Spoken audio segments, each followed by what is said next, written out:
Iya. Assalamualaikum warahmatullahi wabarakatuh. Waalaikumsalam warahmatullahi wabarakatuh. Selamat siang Bapak Ibu guru semuanya. Siang. Oke, tetap semangat hari ini. Oke, terima kasih. Alhamdulillahirobbilalamin. Yang kami hormati Bapak Sujiana selaku Kepala Sekolah SMP Negeri 16 Yogyakarta. Yang kami banggakan Bapak dan Ibu guru SMP Negeri 16 yang berbahagia. Pertama, marilah kita panjatkan syukur kita kehadirat Allah yang telah melimpahkan segala rahmatnya, sehingga pada kesempatan siang hari ini kita masih bisa berkumpul dalam kondisi sehat semuanya. Sehat semuanya Bapak Ibu? Alhamdulillah. Iya, bahagia semuanya Bapak Ibu? Ya. Iya, terima kasih ya. Bapak Ibu yang kami hormati, hari ini kami dari CDP Angkatan ke-9 tidak ingin menyalonkan diri. Kalau Bapak Ibu melihat dua foto ini, bukan seorang capres ataupun baca pres boten, ataupun bupati dan calon bupati boten, tapi kami adalah calon guru penggerak Angkatan 9 yang dalam hal ini, hari ini kami akan mendiseminasikan pengetahuan yang kami dapat dari kurang lebih 1,5 bulan kami belajar, terutama terkait dengan budaya positif anak-anak, dan insya Allah nanti akan kita implementasikan dalam kehidupan sehari-hari di sekolah kita SMP 16 tercinta ini.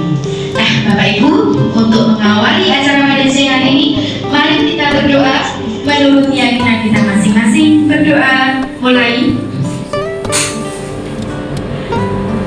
Berdoa selesai. Selanjutnya untuk paparan yang pertama akan disampaikan calon guru penggerak kita yang pertama, yaitu Ibu Ani Sutianingsih. Tepuk tangan ya. Monggo, Bu Ani.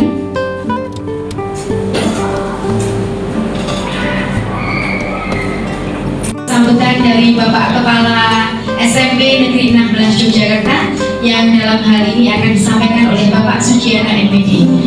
Kami persilahkan. Semoga. Assalamualaikum warahmatullahi wabarakatuh. Waalaikumsalam warahmatullahi wabarakatuh. Selamat siang, salam sejahtera untuk kita semua. Ibu-ibu singkiri yang saya banggakan, Bapak Ibu guru SMP 16 yang saya banggakan, adalah banyak yang puji syukur kepada Allah yang hari ini kita bisa bertemu kembali dalam rangka inspirasi disiplin positif atau budaya positif dari teman-teman saya dalam guru. Bapak Ibu yang saya hormati, hari ini saya akan menyampaikan sedikit, tidak usah banyak karena nanti waktunya dan tersita banyak di saya. Bapak Ibu, apa yang disampaikan nanti oleh Bu Ani dan oleh Ibu Nafi adalah praktek baik yang sudah didapatkan pada saat tingkat calon guru. Oleh sebab itu, sesuatu yang baik tadi bagi Bu Ani dan Bu Nafi kalau ditularkan menjadi dan kita tentu saja merupakan suatu responden yang mana akan menangkap budaya yang baik tersebut, diantaranya budaya positif, disiplin positif. Bapak Ibu yang saya hormati, di mana kita memang diberikan ketugasan oleh negara, oleh orang tua, diberikan amanah untuk mendidik anak-anaknya, yang mana harapan orang tua disekolahkan di sini adalah ada perubahan dari pengetahuan, keterampilan maupun sikap. Di kurikulum Merdeka tentu saja di sini Bapak Ibu sudah besok bahwa banyak sekali yang dikhawatirkan dengan sikap anak-anak, perilaku anak-anak yang kurang. Oleh sebab itu kurikulum Merdeka mengutamakan dari perubahan sikap dan perilaku sehingga muncul profil teladan Pancasila. Karena apa? Kekhawatiran anak-anak kita sudah tidak mengenalkan. Oleh sebab itu melalui calon guru penggerak di sini praktek-praktek baik diberikan kepada Bapak Ibu semuanya. Intinya Bapak Ibu nanti yang disampaikan di situ positif itu bagi saya ada memberikan sesuatu kepada anak-anak itu bernilai positif. Larangan, hukuman dan sebagainya itu bukan suatu yang bagus, justru akan memberikan efek pada anak-anak. Ada satu orang Jawa mengatakan, bisa tidak kita menyampaikan dengan satu yang bagus, dengan disampaikan jujur, disiplin, dengan jangan melakukan, jangan nyontek, jangan ini dan sebagainya. Dengan jujur, disiplin. Di sini kita sebagai guru diharapkan yang pertama melakukan, karena kita harus sebagai contoh. Kalau kita bisa menjadi contoh, yakin anak-anak itu lambat tahun baru sekali membiarkan 2 kali, kok bapak guru saya seperti itu, saya akan mencoba. Disiplin positif sebenarnya ada 3 yang perlu kita kantongi di dalam di sini. Artinya pada saat kita dan anak-anak itu sudah empati pada teman-teman, pada teman guru, itu satu kunci bahwa akan terjadi disiplin positif. Yang kedua, kita mengembangkan hati nurani. Kita semua punya hati nurani, tapi kadang ditutup dengan kesombongan, dengan keserakahan kita, dengan kita sebagai guru, dengan anak kita sebagai murid, anak orang kaya. Kalau hati nurani yang tidak tergerus, maka tidak akan berhasil. Yang ketiga adalah kemampuan untuk mengendalikan diri. Empati, hati nurani, dan kemampuan untuk kontrol diri, mengendalikan diri adalah kunci dari disiplin positif. Walaupun sebenarnya Bapak Ibu, saya tidak mau dengan judul ini yang membuli Bapak Ibu dengan 3 dosa besar guru. Pernah dengar Bapak Ibu? 3 dosa besar guru itu positif atau negatif? Nah, kita harus memberikan pada anak-anak, tapi cap diberikan kepada kita. Mengapa tidak? Ya, dengan bahasa yang lain, kita menjadi guru yang bla bla bla bla. Ini di sini tertanam Bapak Ibu, sehingga saya sekian tahun kok jadi guru kok dosaku tambah oke. Berarti Pak Arif, Bu, istri anak tambah oke dosanya tiap hari. Kalau tidak melakukan disiplin positif, tidak apa-apa di situ. Kita kan sudah tua, ya sudah tua, sapopo itu nggak berpengaruh. Yang penting Bapak Ibu sekarang apa yang diharapkan dari kurikulum Merdeka dengan praktek-praktek baik mari kita laksanakan. Dan ini satu ajaran yang bagus untuk mendapatkan suatu dari teman-teman kita berdua, Bu Adi dan Bu Nangis. Saya kira itu Bapak Ibu yang saya hormati, ya. Mari kita selalu berempati. Mari kita yang ketiga itu kontrol diri, dan yang kedua membesarkan itu. Kita mengikuti hati nurani, yakni kita akan menjadi guru-guru yang benar-benar diharapkan kedatangan anak-anak, dan kita akan menolorkan calon-calon kader bangsa yang sekarang disebut generasi Z di tahun berapa 40-an dan itu aja Bapak Ibu yang saya hormati. Selamat mengikuti kegiatan selanjutnya. Ada kurang yang mau dimaafkan. Saya kembalikan. Assalamualaikum warahmatullahi wabarakatuh.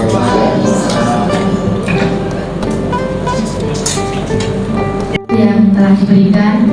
Baik Bapak Ibu semuanya masih semangat? Tepuk dulu yuk, tepuk dulu yuk.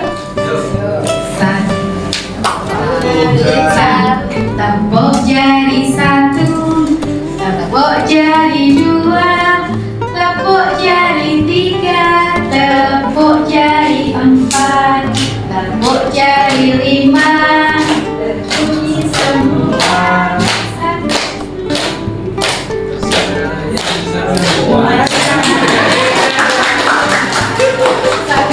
Sayang semuanya ya.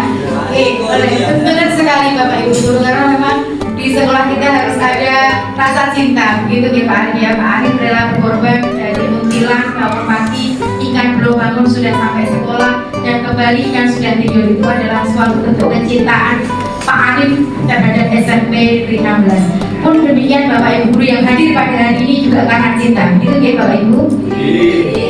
Karena cinta merupakan salah satu kebutuhan dasar manusia.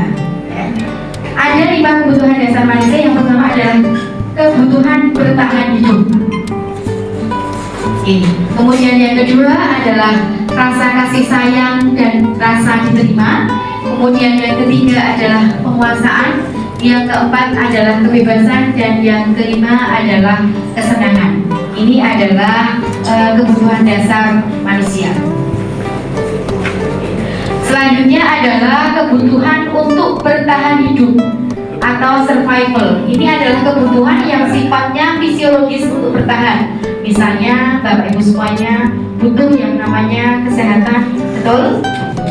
Kemudian rumah, betul? Ya, dan makanan, betul?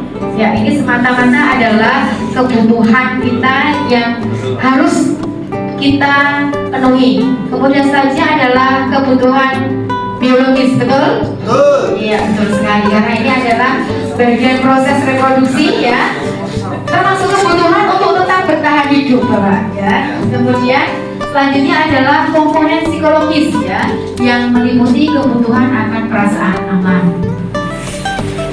Selanjutnya adalah kasih sayang ya. Tentunya Bapak Ibu semua di sini pengen diberi kasih sayang, betul? Dan disayangi, betul? Diperhatikan, betul? Dan memperhatikan. Kalau dicuekin kira-kira gimana Bapak Ibu? Asik ya, cari perhatian ya.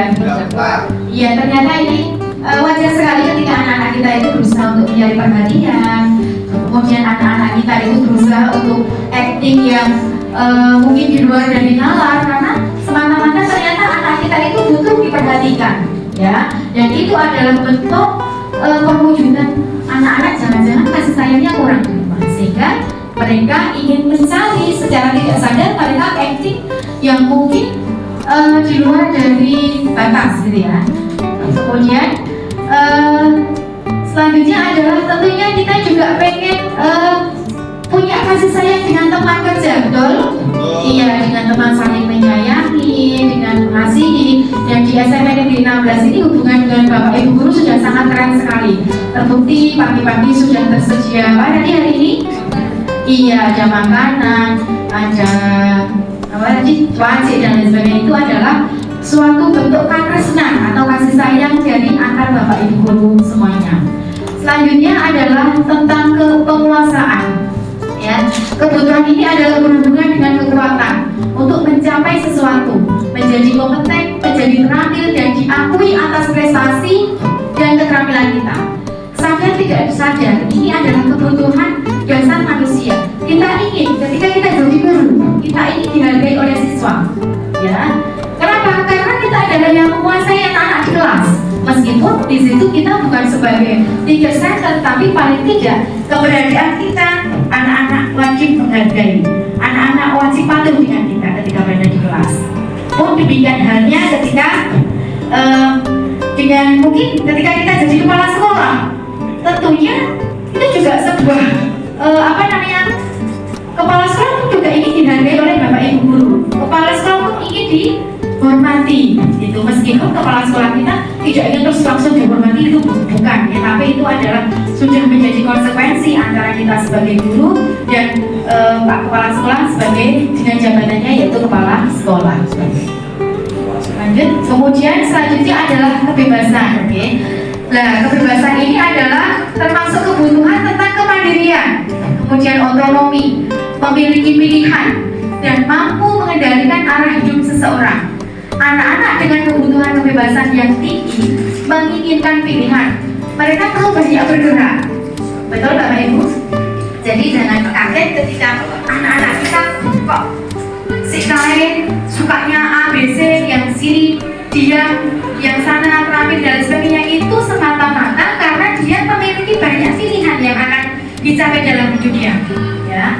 Mungkin ketika kita ketemu anak kok suka bolos lewat pagar, mungkin dia juga punya keinginan lain. Apa dia mungkin ingin, oh iya saya gimana sih, kira-kira bisa nggak kalau saya panjat kok pagarnya SMP Negeri 16. Padahal pintu di luar terbuka dengan baik ya. Kemudian selanjutnya adalah kesenangan ya. Kebutuhan akan kesenangan adalah kebutuhan untuk mencari kesenangan, bermain dan tertawa. Betul Bapak Ibu? Betul. Apakah kita butuh kesenangan? Betul. Ya, kira-kira Bapak Ibu kalau di sekolah itu senang ketika apa? Apa kesenangannya Bapak Ibu? Kalau anak-anak apa kira-kira? Kalau anak jam kosong. Iya, jam kos. Kemudian apa lagi? Istirahat, apalagi olahraga ya, atau mungkin seni musik ya, atau mungkin kesenangan yang lain ketika punya guru muda, ganteng dan energi. Itu anak-anak skillnya sudah berbeda ya. Nah itu juga merupakan kesenangan yang bisa didapatkan di sekolah ini. Lanjut Mbak. Nah kemudian karena anak-anak, karena kita semua butuh 5 kebutuhan itu, ketika Bu Ani sampaikan tadi bahwa ternyata hukuman itu tidak menyehatkan, hukuman itu akan membuat tatu istilahnya di hati. Dan maka kita mulai mengenal apa sih yang namanya restitusi. Sudah kenal dan paham Bapak Ibu restitusi? Restitusi itu apa? Bukan prostitusi loh Pak.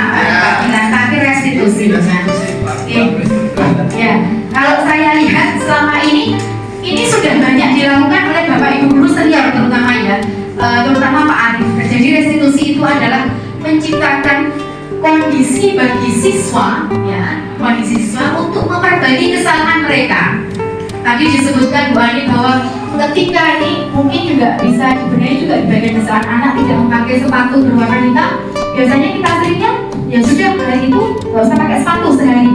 Nah ternyata dalam restitusi ini tidak diperbolehkan nih Bapak Ibu.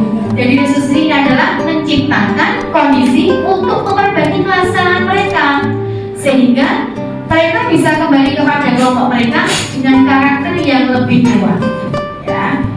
Jadi yang perlu digarisbawahi adalah mereka bisa memperbaiki kesalahan mereka. Mereka bisa dengan percaya diri kembali ke kelompok mereka belajar masing-masing. Mereka tidak merasa terintimidasi. Atau mungkin bahkan jangan-jangan kita juga termasuk aktor bullying di sekolah. Gimana? Oke, contoh misalnya, suatu saat ketika Timur sedang mengajar olahraga, ada siswa yang tidak menggunakan baju olahraga, kemudian diminta untuk lari. Kira-kira siswa tersebut jawab nggak di hadapan teman-temannya? Atau pede saja? Pede saja ya Bapak Ibu? Ada yang pede. Ada yang pede aja, ada yang malah semakin eksis. Ini loh gue gitu kan. Ada juga yang untuk anak-anak tertentu mungkin akan jawab, waduh besok lagi kalau jam Timur aku nggak mau lah gitu kan. Aku nggak mau Pas suara keras pakai baju keras. gitu ya, seperti itu.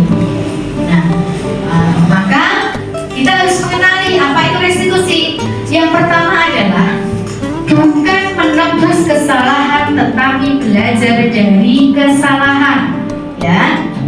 Kemudian yang kedua adalah memperbaiki hubungan. Kemudian yang ketiga adalah sifatnya tawaran, bukan paksaan. Yang keempat, restitusi mencari kebutuhan dasar yang mendasari tindakan. Dan restitusi diri adalah cara yang paling baik untuk memperbaiki diri.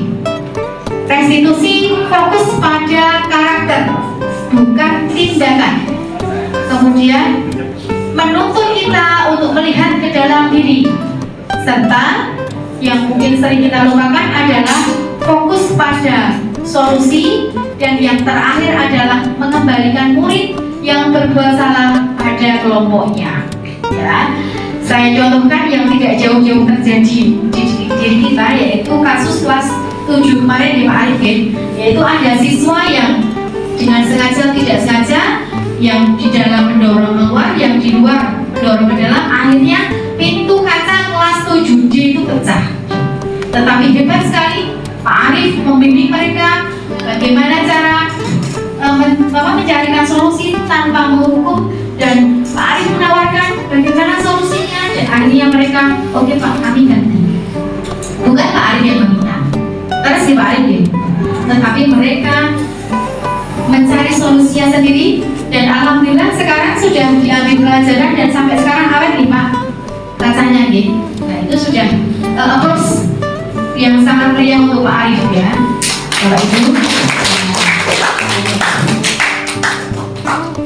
Nah ini adalah sedikit restitusi. Apa sih yang harus kita lakukan ketika siswa kita melanggar Bapak Ibu?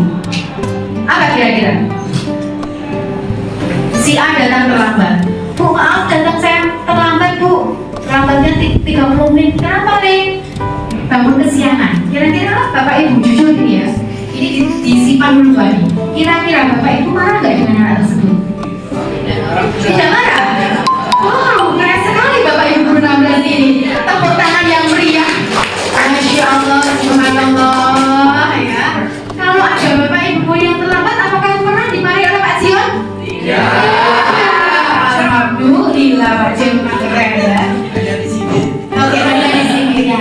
Karena Pak Jion sudah belajar segitiga restitusi. Jadi segitiga restitusi ini adalah fase bagaimana cara menanggulangi anak yang kondisi melanggar tata tertib ya, atau kondisi melanggar keyakinan kelas ya. Yang pertama yang kita lakukan adalah menstabilkan identitas.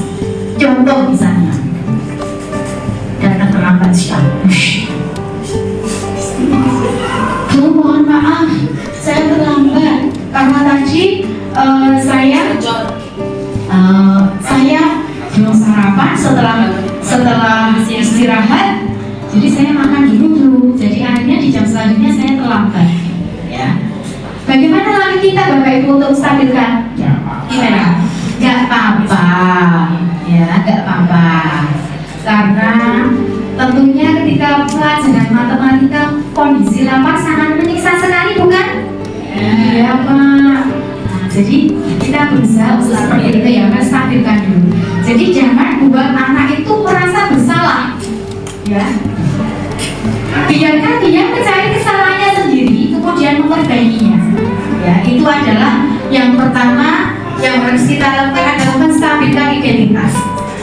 Setiap orang pasti pernah melakukan kesalahan. Nah, atau mungkin kamu bukan satu-satunya kok yang pernah melakukan ini. Pak Gilang aja juga sering kok terlambat masuk kelas, soalnya Pak Gilang itu belum sarapan. Nah, misalnya ya. Tetapi bukan berarti untuk melegalkan sesuatu yang tidak benar ya. Oke. Selanjutnya adalah kita akan ajak ya anak itu apa? Untuk validasi tindakan yang salah. Ya. Kita akan kembali. Nah, jajan itu apa yang terjadi? Kenapa kamu terlambat masuk kelas? Oh, pagi-pagi saya itu bangunnya terlambat Bu.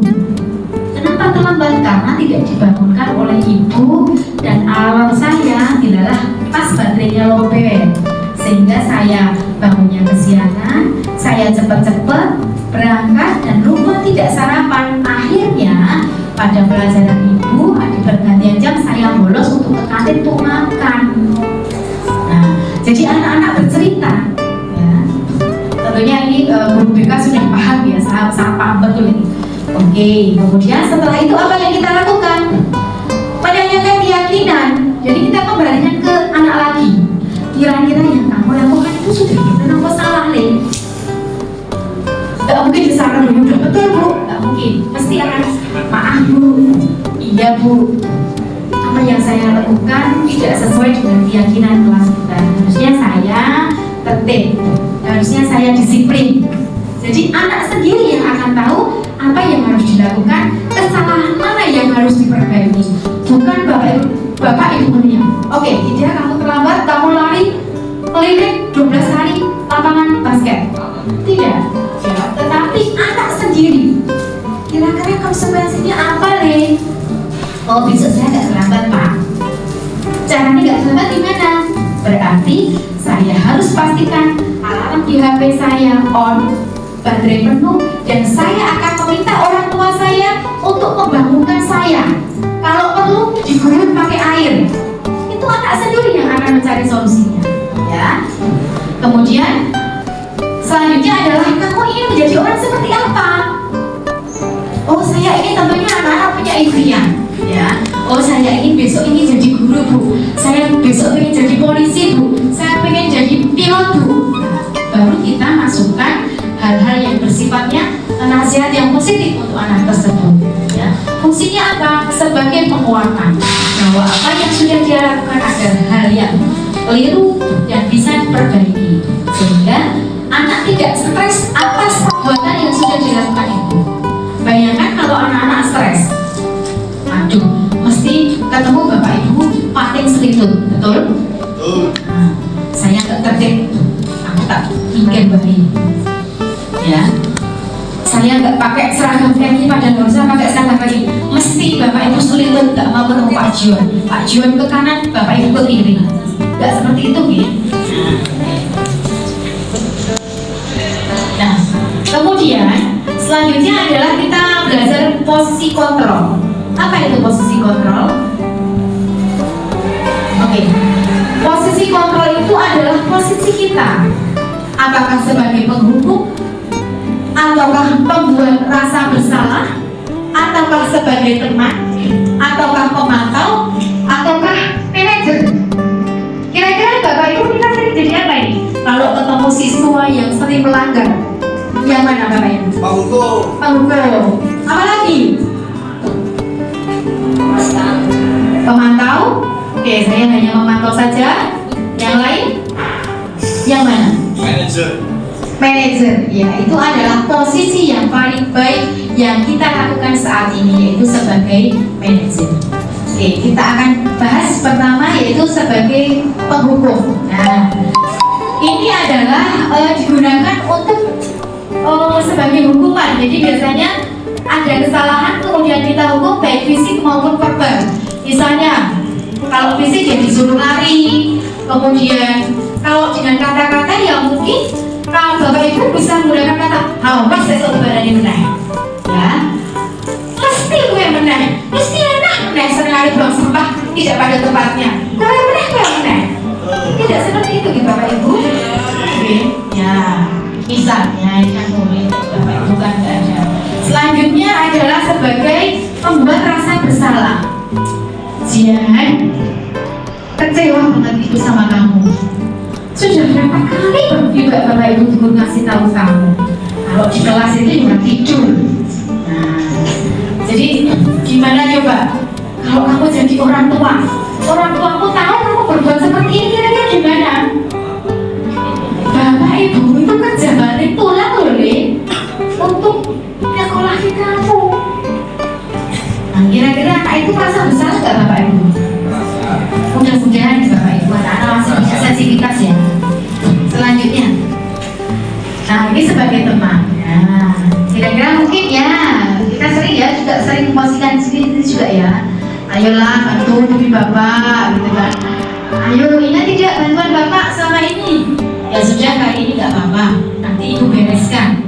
Itu adalah sebagai teman, ya. Kemudian selanjutnya adalah sebagai pemantau. Kita sebagai pengawas, ya. Posisi kita sebagai pengawas. Apa yang kamu telah lakukan? Sanksi apa atau konsekuensinya apa? Ya. Jadi itu adalah posisi kita sebagai pemantau. Dan yang terakhir, ya.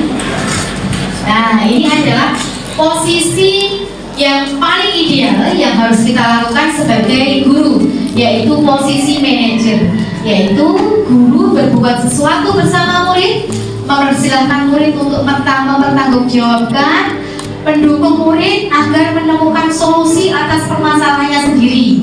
Nah, seorang manajer biasanya dia telah memiliki keterampilan baik sebagai teman maupun sebagai pemantau, ya.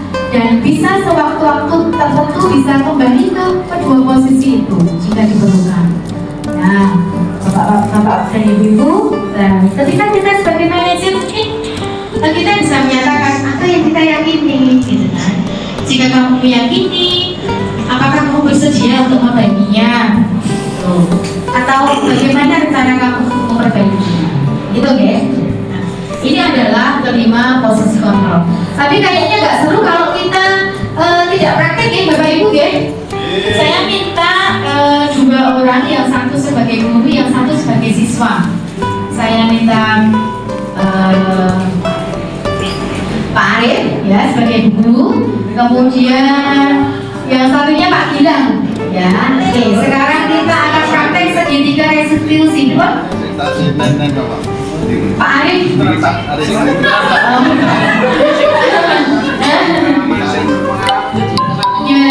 Arif? Oke, monggo Pak Arif yang muda ya. Oke, sudah bangun ini kacamatannya. Ayo, Pak Gilang, monggo. Ya, Arif yang ganteng. Ya, oke. Dipakai aja Mas Arif kacamatanya. Ini kita praktek segitiga restitusi ya. Mas Gilang apa ini? Terlambat apa gimana nih? Padahal saya pengennya Pak Arif, tapi saya mau simulasi mecahin kaca. Oh gitu ya, ya janganlah. Oke, ya. Pak Arif jadi gurunya, Mas Gilang jadi siswanya. Oke. Oh gitu. Ya udah. Saya ada siswanya Pak. Ya udah. Pak Guru Agama sebagai Pak gurunya. Oke, silakan. Kasusnya apa ini? Oh terlambat? Lambat. Oke, terlambat. Oke. Iya, dari segitiga restitusi. Mulai dari mengendalikan, mulai dari ini menstabilkan identitas, kemudian validasi tindakan yang salah, dan ke keyakinan kelas yang telah disepakati atau menanyakan keyakinan. Yuk. Saya masuk Pak Arif kan sedikit ya. Ya, oke, monggo. Ya, jadi begini ya, agenda kita kali ini adalah mempelajari tentang materi yang berkaitan dengan zakat. Baru masuk mas, sini dulu.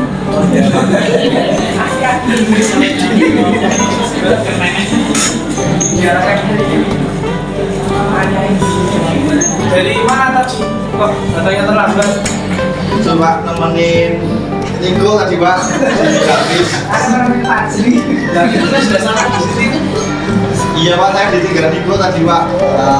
Oh ini tadi ya? Iya sekalian makan Pak, habis olahraga. Oh ya sudah, tidak apa-apa. Cepat duduk sampai ini. Ya sudah. Terima kasih. Ini adalah contoh menstabilkan identitas, oke? Tepuk tangan untuk Pak Arif Junior dan Mas Gilang. Terima kasih. Nah, itu adalah contoh kecil dari yang mungkin keseharian kita hadapi nih Bapak Ibu. Jadi kita nggak boleh menghukum ya. Jadi kita gunakan segitiga restitusi ini. Mungkin Bapak Ibu bisa mempraktekkan dalam kehidupan kita di sekolah, ya. Terutama mungkin kalau BK sudah familiar ya Pak segitiga restitusi ini ya Pak ya. Oke, itu saja yang bisa kami sampaikan Bapak Ibu. Terima kasih. Ini adalah simbol dari guru penggerak, bergerak, tergerak, dan menggerakkan. Terima kasih. Assalamualaikum warahmatullahi wabarakatuh.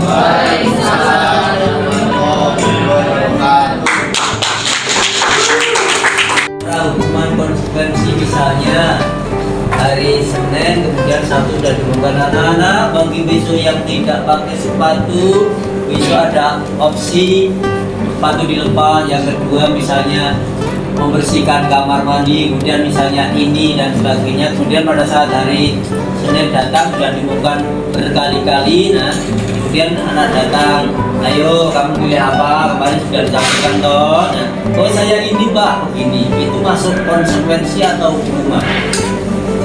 Sudah ada kesepakatan sebelumnya. Kesepakatan sama di kelas. Jadi di kelas itu makanya Bapak Ibu minta buat kesepakatan sehingga nanti pada saat tadi kesepakatannya, oh iya Bu saya ke sini karena dia sudah konsekuensi dari kesepakatan tersebut. Oh. Baik, terima kasih pertanyaannya. Dari saya jadi konsekuensi memang sudah kita sepakati. Jadi anak-anak sudah tahu resikonya kalau misalnya melanggar ini nanti apa yang harus dia kerjakan. Tapi konsekuensi itu bentuknya yang tidak terus menghukum, misalnya melepas sepatu seharian atau dia membersihkan kamar mandi. Itu juga membuat bukan itu termasuk hukuman, tapi sebaiknya konsekuensi itu tindakan yang lebih positif untuk dia untuk membangkitkan agar dia tidak melakukan berulang-ulang. Jadi kita menanganinya karena dia sudah berulang-ulang, maka kita menangani dengan segitiga restitusi. Kita panggil anak itu dengan menstabilkan identitas, kesalahan yang sudah dilakukan apa, terus tadi menanyakan kesalahan dan melihat keyakinan apa. Jadi dia menemukan solusinya seperti yang dijelaskan. Kalau dicari efek jerah anak, jadi bentar baleni itu kan tujuannya juga bagus. Setelah itu bentar baleni jinsik negatif tadi atau pelanggaran itu. Ya teman-teman. Menambahkan ya, jadi bermulai dari keyakinan. Ketika Pak Jio sudah mengatakan oke, anak-anak dan itu keyakinan Pak, bukan peraturan. Perlu dibedakan antara keyakinan dan peraturan. Kalau peraturan memang itu sifatnya sudah mengikat. Apakah itu masuk di peraturan, apakah itu masuk di keyakinan? Kalau itu memang masuk di peraturan dan itu sudah disosialisasikan efek dan cause and effect-nya, saya rasa tidak masalah. Kemudian kalau keyakinan pun, kalau masuk di keyakinan pun, dan ketika anak-anak sudah bersepakat, ya, tidak perlu kita A kamu A maka B tidak, tapi anak sendiri yang akan menuju ke sana. Jadi anak berpikir itu bukan sebuah hukuman, tetapi itu adalah efek ketika saya seperti ini maka saya harus seperti ini. Jadi bukan bapak ibu guru yang meminta. Contoh misalnya si anak sudah diumumkan, anak tetap menggunakan sepatu tidak sesuai dengan warna di hari itu. Cukup kita panggil, mulai dari kita stabilkan, oke keren ya, dan keren ya, kamu pakai sepatu dengan kamu sendiri, keren banget loh kamu itu. Apalagi sepatunya bermerek, iya pak. Terus kira-kira apa yang kamu lakukan? Kita tidak. Mesti anak juga, oh tidak pak. Nah, kalau kamu lihat kira-kira apa sih yang sudah menjadi peraturan atau apa sih yang sudah menjadi keyakinan kita itu apa? Mesti anak jawab, oh iya pak, saya salah. Ini aturannya kalau hari ini harus pakai ini dan ini adalah konsekuensinya seperti ini. Jadi meskipun nanti di situ tertulis anak tetap melepas sepatu, tetapi dia dengan sadar bukan atas permintaan kita, anak sendiri yang tergerak hatinya. Oh iya, berarti saya harus seperti ini pak. Oke, kamu yakin kamu akan melepas sepatumu dalam seharian nggak pakai sepatu di sekolah? Iya pak, nggak apa-apa. Kira-kira apa yang kamu anggap disiplin pak?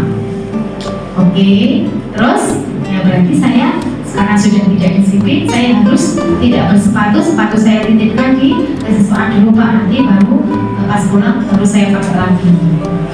Berarti kan anak kita tidak berhukum. Jadi posisi kita adalah sebagai manajer. Kemudian solusinya apa? Oh, berarti besok lagi saya akan mulai tertib pak. Jadi anak tidak merasa saya dihukum, saya dihakimi, tidak. Kita mengarahkan. Anak yang mencari solusi akan berbeda ketika kita sudah menekrem di depan pintu, anak menggunakan sepatu, coba lepas, taruh dikumpulkan di wakan kesiswaan, itu akan sudah beda nanti hasilnya. Jadi kembali lagi kita merangkul, kita bagaimana cara kita mengkomunikasikan hal tersebut dengan anak dari awal, dan itu harus tetap konsisten bapak ibu. Tidak boleh ramu ngobrol, seorang tidak seperti itu. Kita posisikan bahwa kita itu adalah manajer.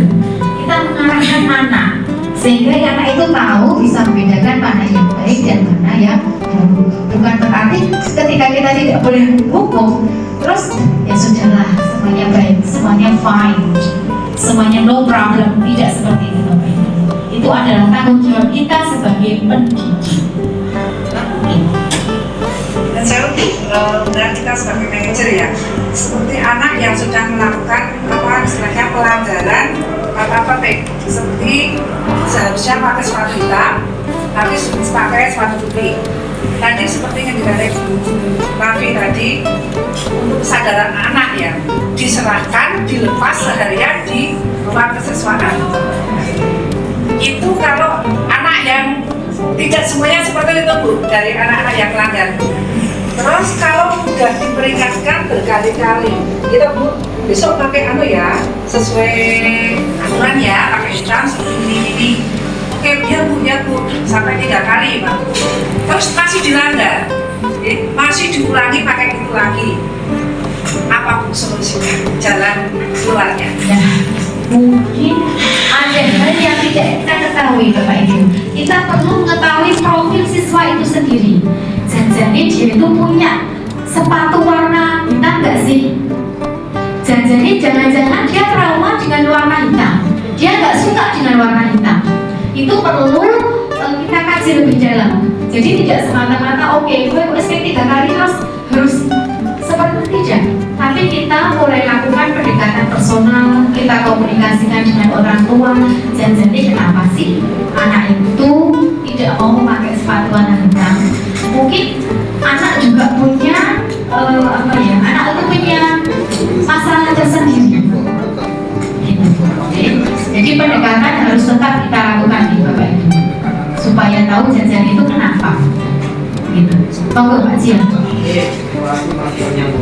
Artinya Bapak Ibu guru di sini jangan takut untuk mengingatkan anak, ya bukan berarti kemudian ini kita yang menjadi korban, bukan. Artinya kita tetap menyampaikan seperti tadi pagi, tak pegang anak-anak, ada yang salah anak-anak. oh iya Pak, saya nggak pakai dasi. Kemudian mereka pakai sendiri. Pak Karsono tadi juga anak datang, ada yang salah, ya Pak sepatu saya biru, tak tinggal di sini atau di kesiswaan. Nah sebenarnya kan itu yang diminta dari Bapak Ibu guru. Nah barusan saya mau kesini tadi, ketemu anak kita yang kemarin bermasalah yang ayahnya meninggal, kan hari ini nggak pakai jilbab, berhenti 4 orang, yang 3 pakai, yang 1 tidak. Saya wis, yuk kok kamu nggak pakai jilbab? Ya saya, ya bla bla bla. Oh anak saya kalau latihan teater ya orang jilbab itu, tapi jadi bla bla bla bla. Anaknya mana? Tapi jadi pulang saya minta pakai. Iya Pak, nah terima kasih. Itu loh, yang harapan kami Bapak Ibu jangan takut karena saya kemarin pas pelatihan itu Bapak Ibu jadi takut untuk memberikan sesuatu. Ini dilarang dan sebagainya.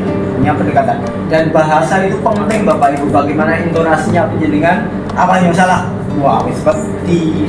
Tapi anak-anak ada yang salah. Oh iya Pak, ini harapan kami dan sepertinya di sini Bapak Ibu sudah mulai melakukan yang itu, yang paradigma yang dulu memang ditinggalkan. Tapi jangan takut Bapak Ibu untuk menyampaikan anak karena tujuan kita kurikulum kita memang menyampaikan pendidikan seperti hanya caranya. Kemudian anak kita Bapak Ibu artistik kalau tidak ayu itu kalau sepatu hitam dia pakai sepatu trepes elit, yang dulu itu pakai sepatu seperti sepatu balet. Saya lihat kalau nggak artistik ayu sampai sekarang kalau hitam ternyata dia nggak punya sepatu hitam seperti yang Ibu Nafi tadi sampaikan. Ayu artistik kan yang pernah jelek kamar mandi saya hafal, orang tuanya sudah 3 kali ketemu saya. Artinya tak tanya, saya nggak punya sepatu hitam. Tapi mau langsung, aku baru berasa bisa. Ini Bapak Ibu monggo, kita bukan kalah, tetapi ngalah dengan aturan seperti ini ngalah, tetapi sebenarnya kita sangat-sangat luar biasa menjadi orang-orang yang juga yang bisa menjadi itu gitu. Terima kasih. Terima kasih Mbak Sion atas penguatannya. Kita kasih tepuk tangan untuk Bapak Kapolres yang syukur sekali ya. Dan kembali kepada 5 kebutuhan dasar manusia. Salah satunya adalah tadi kasih sayang. Mungkin ketidaktertibannya ada sesuatu yang tidak terpenuhi dari kebutuhan 5. Kita juga mungkin Bapak Ibu, ketika kesenangan kita kurang, mungkin kita juga murid-murid, betul? Misalnya ini, tapi ya insya Allah kita nggak segitu ya Bapak Ibu ya. Misalnya ada kebutuhan kita yang tidak terpenuhi ya, dan alhamdulillah kita semuanya sudah dewasa, sudah ini. Demikian halnya dengan anak-anak. Saya yakin anak-anak yang melanggar itu, anak-anak yang tidak terkait, mesti ada salah satu atau beberapa kebutuhan dasarnya yang memang belum terpenuhi secara maksimal. Dari rumah, di rumah gitu. Dan ketika di sekolah harus bertemu kita. Saja, Bapak Ibu ada lagi yang ingin menambahkan? Ini menambahkan gini, kalau siswa itu melakukan kesalahan sudah dipanggil, mungkin dipanggil wali kelas 3 kali kalau tidak ada perubahan, kita perlu menghadirkan orang tua itu dihadirkan di sekolah untuk juga memberikan solusi. Mungkin orang tua itu juga perlu memberikan perhatian kalau anak-anak itu orang tua mengerti aturan sekolah, bahwa hari Senin itu pakai sepatu hitam, jadi orang tua itu ikut untuk mengingatkan pada putranya. Ya nanti dengan orang tua juga ikut memperhatikan putranya, insya Allah nanti siswa juga akan tertib. Terima sekali Pak Arif. Tepuk tangan ke Pak Arif ya. Intinya komunikasi kita di sekolah dengan orang di rumah harus sama. Kita harus punya warna yang sama. Apa yang kita sampaikan dengan anak harus sama dengan apa yang kita sampaikan dengan orang tua. Di sekolah kita yang mengontrol, di rumah orang tua yang mengontrol. Terima kasih. Jadi budaya positif di sekolah kita akan selalu lebih baik berkat kerjasama kolaborasi kita sebagai guru dan juga orang tua. Jadi anak-anak akan selalu melaksanakan budaya positif dan merasa aman dan nyaman di sekolah. Terima kasih Bapak Ibu semuanya. Demikian disertasi dari kami, Bu Ati dan saya. Apabila ada kurang, kami mohon maaf. Tidak bermaksud untuk menggurui bapak-bapak ibu dan ibu guru yang hebat ini, tetapi kita hanya ingin sharing, kita ingin berbagi dan saling berbagi dan kita mendapatkan ilmu dari senior-senior kita. Baiklah, untuk mengakhiri pertemuan pada sore hari ini, mari kita bersama mengucapkan hamdalah. Alhamdulillahirobbilalamin. Assalamualaikum warahmatullahi wabarakatuh.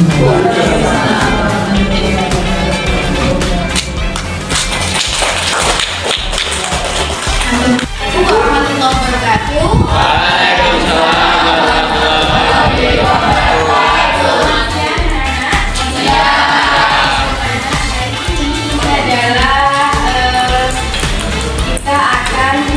Sebelum belajar kita akan membuat sebuah keyakinan kelas. Apa itu keyakinan kelas?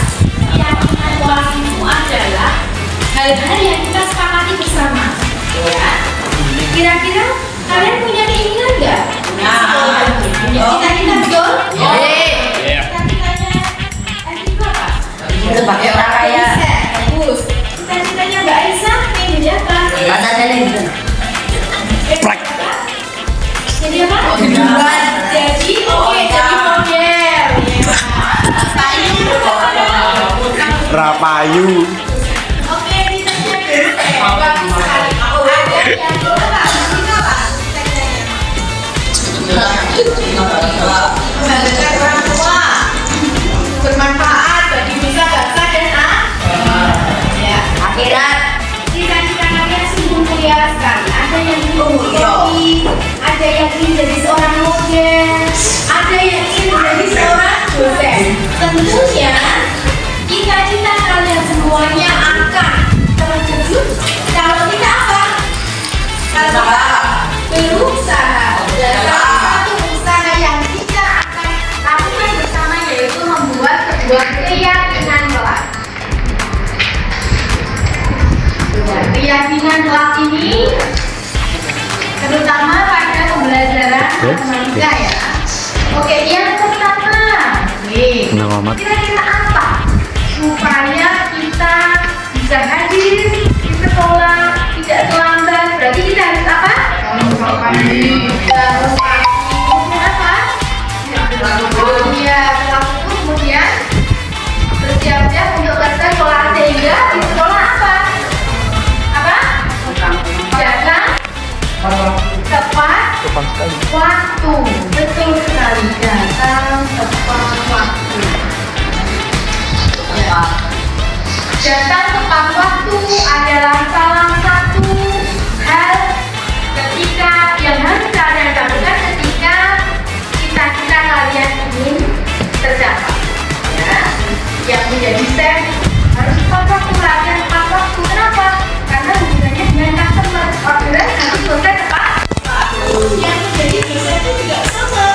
Ketika kami bekerja, belajar, data kelas juga harus tepat waktu. Yang jadi model apalagi sudah ditunggu Januarnya harus datang tepat waktu. Hanya kalian saat ini menjadi siswa juga harus latihan datang tepat waktu. Setuju ya ini ya? Kemudian yang kedua, kaitannya dengan sampah sekolah. Bagaimana? Diobong. Siapa yang bertanggung jawab sampah? Siapa yang bertanggung jawab? Kita sendiri. Berarti apa? Sampahku. Sampahku. Sampahku. Sampahku. Sampahku. Sampah-sampahan. Terus sampahmu. Sampahmu.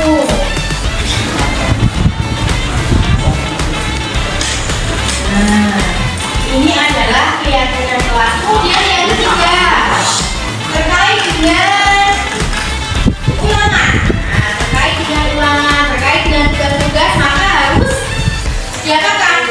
Harus apa? Bertanggung. Iya, bertanggung jawab.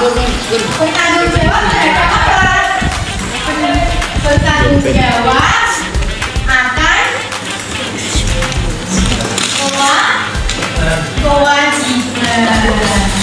Kalau ada PR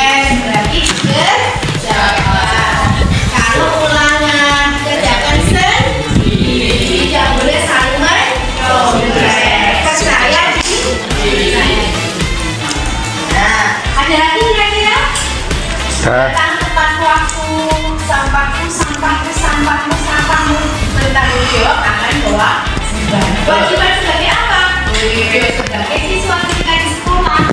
Kalau di rumah sebagai apa? Sebagai anak. Apa kewajibannya ya membantu orang?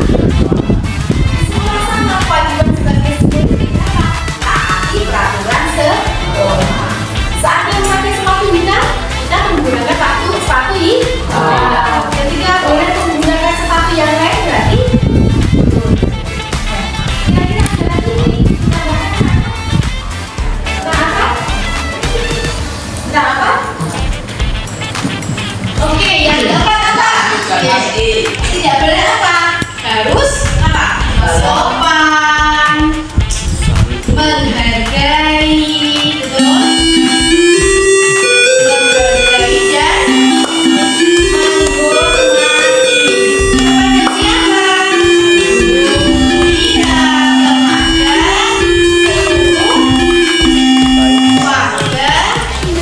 Warga sekolahnya. Kesel, Bu. Pada Bapak Ibu guru dengan teman saling menghormati, saling menyayangi, panggil namanya bukan nama bapaknya. Oke? Itu ya. Dengan siapapun yang ada di sekolah ini harus sopan, menghargai dan menghormati. Ada lagi anak? Itu ya. 4 saja ini adalah keyakinan kelas kita bersama yang insya Allah dalam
Semuanya bang.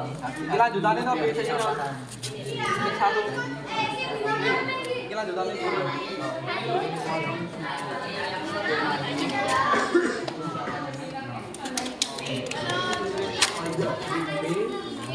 Berhenti sampai bintang nih.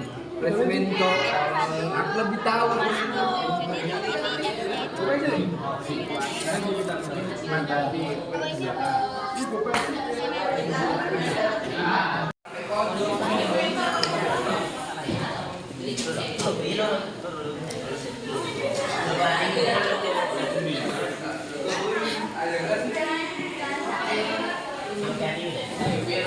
Ano pa,